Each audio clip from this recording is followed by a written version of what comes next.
जय माँ इंद्राक्षी, जय अम्बे। इंद्राक्षी धाम में दर्शकों आप सभी का हम हार्दिक स्वागत करते हैं। जगत जननी मंगल करणी भगवती जगदम्बा की कृपा से सभी साधक बहुत अच्छे से नवरात्र कर रहे हैं और इसी क्रम में आज 7वां नवरात्र है, लेकिन तिथि आज छठ है। षष्ठी तिथि का पाठ भोग सारी चीजें जानकारी देंगे, लेकिन आज बहुत ही अहम जानकारी है, कीमती जानकारी है, कन्या पूजन का महत्व। वास्तव में जिस घर में नवरात्र रखे जाते हैं उस घर में कन्या पूजन होना ही चाहिए और कन्या पूजन में 3 वर्ष से लेकर के 10 वर्ष की कन्याओं को पूजनीय हेतु बताया गया है। तो इस अंक में बहुत अच्छी जानकारी आपको मिलने वाली है, ध्यान से सुनिएगा।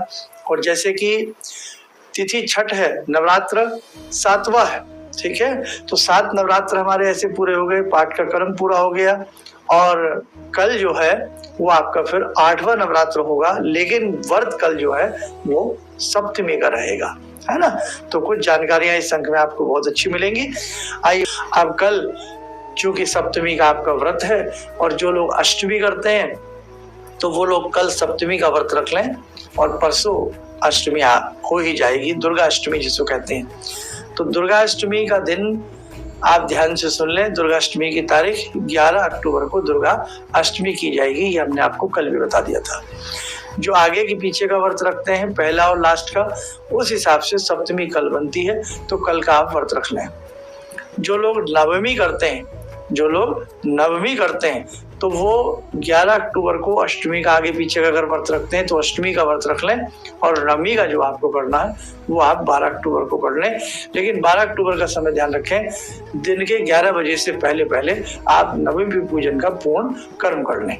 हालांकि नवमी आप अगर करना चाहें तो आप नवमी जो है वो कल यानी कि 11 अक्टूबर को भी आप नवमी कर सकते हैं, लेकिन 11 अक्टूबर को 12 बजे के बाद, ठीक है। तो जैसे आपको अपनी सुविधा लगे वैसे कर लें।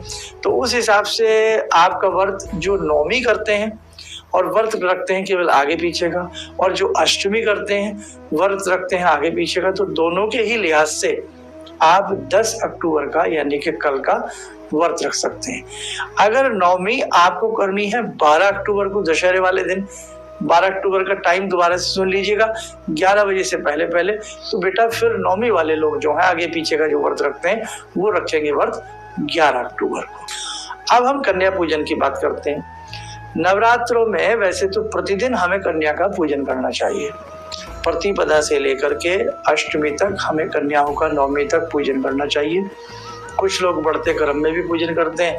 प्रतिपदा पहली तिथि को 1 कन्या, द्वितीय तिथि में 2 कन्याओं का पूजन करते हैं, तृतीय तिथि में 3 कन्याओं का पूजन करते हैं, चतुर्थी में 4 का करते हैं और ऐसे जब अष्टमी आती है तो अष्टमी में 8 कन्याओं का पूजन करते हैं और एक बीच में बिठाते हैं बटु, बाल रूप में एक उसको बिठाया जाता है। जैसे हम अपनी अपनी प्रांतीय भाषाओं में कोई बटु, कोई लोंगड़िया, कोई एक बटुक बैठ गए, तो अपनी अपनी भाषा में एक लड़का बैठा दिया जाता है, बच्चा होता है, बेटा होता है, और बाकी 8 बच्चियां होती हैं जो देवी स्वरूपा होती हैं, भगवती का स्वरूप उनके अंदर होता है और बच्चे तो वैसे भी भगवान का ही स्वरूप होते हैं।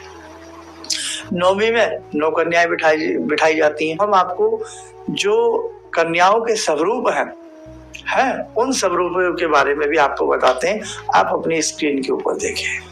2 से लेकर या 3 से लेकर 2 से मान लें 2 से लेकर 10 वर्ष तक की कन्याओं की कर्म पूर्वक पूजा हमें करनी चाहिए। 2 वर्ष की जो कन्या होती हैं उनको कौमारी कहा जाता है। 3 वर्ष की जो कन्या होती हैं उनको त्रिपुरा कहा जाता है। 4 वर्ष की जो कन्या होती हैं वो कल्याणी स्वरूपा होती हैं, यानी कि पुनः सुन लें, 2 वर्ष की कन्या है वो कौमारी स्वरूपा है, 3 वर्ष की त्रिपुरा स्वरूपा है, 4 वर्ष की कल्याणी स्वरूपा है, 5 वर्ष की रोहिणी स्वरूपा है और 6 वर्ष की जो कन्या है वो कालिका स्वरूपा है। 7 वर्ष की जो कन्या है वो चंडिका स्वरूपा है। 8 वर्ष की जो है वो शांभवी स्वरूपा है और 9 वर्ष की जो है वो भगवती दुर्गा स्वरूपा है और 10 वर्ष की जो कन्या है वो सुभद्रा कही गई है।